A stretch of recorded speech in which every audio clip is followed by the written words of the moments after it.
পবিত্র আত্মা পবিত্র রবের কাছে চলে গিয়েছেন। পবিত্র আত্মা পবিত্র রবের সান্নিধ্যে চলে গিয়েছেন এমন একটি মহা গুরুত্বপূর্ণ মাসে, যে মাসটি আল্লাহ রাব্বুল আলামিন নিজের মাস বলে ঘোষণা করেছেন, এমন একটি মাসে তিনি মহান রব্বুল আলামিনের সান্নিধ্যে চলে গিয়েছেন। আমি দুইটি কথা বলি, আমি আজকের আলোচনা শেষ করে দিচ্ছি। আমার আম্মা বলেছিলেন, আব্বা যখন কথা বলে না, কম কম কথা বলে, কোনো কষ্ট করলে একটা উত্তর দেয়। আম্মা জিজ্ঞেস করলেন, আব্বা বলতেছিলেন আমার জানালাটা খুলে দাও। আম্মা জিজ্ঞেস করলেন কেন খুলে দেবো জানালা? আব্বা উত্তর দিলেন আমি মদিনায় চলে যাব, আমি মদিনায় চলে যাব। এই কথা বলে 3 দিনের মাথা আব্বা হসপিটাল ভর্তি হয়ে গিয়েছে। গত শুক্রবার আমি জুমার নামাজ পড়তেছিলাম, নামাজের পর আমাকে 3টি ছেলে এসে বললেন, হুজুর আমি জানি না আমাদের তিনি মুর্শিদকে আপনাদের অসুস্থ, আমি জানি না। তিনি এসে একটা স্বপ্নের কথা বললেন।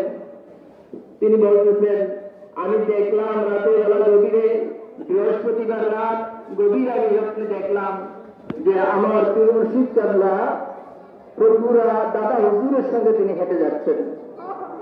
সাথে দেখলাম সরছিনার দাদা হুজুরের সঙ্গে তিনি হেঁটে যাচ্ছেন। যেতে যেতে দেখলাম তিনি জান্নাতের দিকে ঢুকে যাচ্ছেন।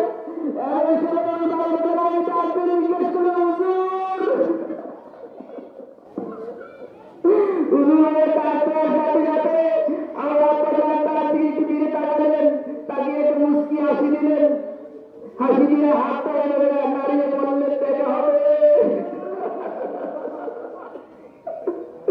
এই জন্য আল্লাহ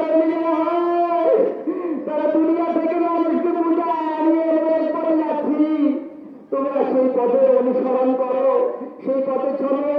সেই পথে যদি চলতে পারো আল্লাহর জান্নাত তোমার জন্য অপেক্ষা করবে।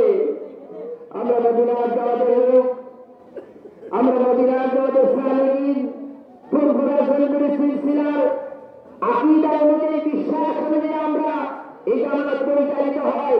যে জামাত আল্লাহ রাব্বুল আলামিনের প্রিয় নবী মুহাম্মদ রাসূলুল্লাহ সাল্লাল্লাহু আলাইহি ওয়াসাল্লামের আযাবকৃত আমার দাদা হুজুরকে আল্লাহ রাসূল সাল্লাল্লাহু আলাইহি ওয়াসাল্লাম মদিনার জামাত দিয়েছিলেন। সেখান থেকে দাদা হুজুর কেবলা আমার আব্বাকে মদিনার জামাতের খেলাফতের দায়িত্ব দিয়েছিলেন। আমরা মদিনার জামাতের সুশীতল ছায়া তলে আল্লাহ রাব্বুল আলামিন আমাদেরকে জায়গা করে দিয়েছেন। আল্লাহ পাক যেন আমাদের মৃত্যু পর্যন্ত আল্লাহ পাক যেন আমাদের সকলকে মদিনার জামাতের সুশীতল ছায়ায় শরীয়ত, তরিকত, হাকিকত, মানবত সমৃদ্ধ এমন একটি শ্রেষ্ঠ জামাতের নীতিমালায় ছায়া তলে থাকার তৌফিক আল্লাহ পাক আমাদের সকলকে দান করেন। সকলে বলেন আল্লাহুম্মা আমিন। বিশেষ করে আমরা 2 ভাই, আমার বড় ভাই আর আমি, আর আমরা 4 বোন। আমাদের আব্বাজান আমাদের 2 ভাইকে এক রকমের ভালোবাসছে। আমি কখনো দেখি নাই আমার আব্বার ভালোবাসার মধ্যে কোনো পার্থক্য আছে। তিনি 2 জনকে আমাদের এক রকমের তিনি ভালোবাসছেন। একজন পিতা কিভাবে তার সন্তানকে ভালোবাসতে হয়, আমার আব্বা ছিলেন তার একজন জ্বলন্ত উদাহরণ। আমার আব্বা কখনো দেখি নাই রাসূল সাল্লাল্লাহু আলাইহি ওয়াসাল্লামের সুন্নাত অনুযায়ী মানুষের সঙ্গে যেভাবে কথা বলতে হয়, যেভাবে আচার আচরণ করতে হয়, যেভাবে তার সাথে লেনদেন করতে হয়, আমার আব্বার প্রত্যেকটি কাজ কর্ম, চলাফেরা, ওঠা বসা, লেনদেন সব কিছু আমার নবীজির রঙের সাথে মিল ছিলেন। আমরা মদিনার জামাতের লোক, আমাদেরকে আমাদের সেই পীর মুর্শিদ কেবলা আমার আব্বা জানেন পদাঙ্ক। তিনি যেভাবে জীবন চালিয়েছেন, যেভাবে তিনি মানুষের সঙ্গে কথা বলেছেন, যেভাবে তিনি হাসি দিয়ে কথা বলেছেন, তার কাছে কোনো শত্রু ছিল না, তার কাছে কোনো বন্ধু ছিল না, তার কাছে গোটা দুনিয়ার সব মানুষ একরকম ছিল। তিনি সবার সঙ্গে হাসি মুখে কথা বলতেন। আল্লাহ পাক যেন আব্বার নেক দোয়া আমাদের সকলকে দান করেন। আর যদি বলেন আমিন।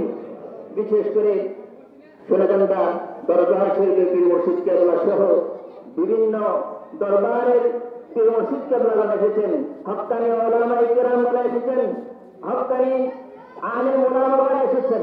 আমি সকলকে আমি আজকে এই জানাজার ময়দান থেকে আমার আব্বাকে আপনারা সম্মান করে এসেছেন, ভালোবেসে এসেছেন, আমি আপনাদের সকলের প্রতি কৃতজ্ঞ। আল্লাহ পাক যেন আপনাদের সকলকে পূর্ণ জাযা খায়ের দান করে, সকল আল্লাহুম্মা আমিন। এই বলে আমি আমার আজকের বক্তব্য শেষ করেছি। আল্লাহ হাফেজ। আসসালামু আলাইকুম ওয়া রাহমাতুল্লাহি ওয়া বারাকাতুহু। সম্মানিত উপস্থিতি।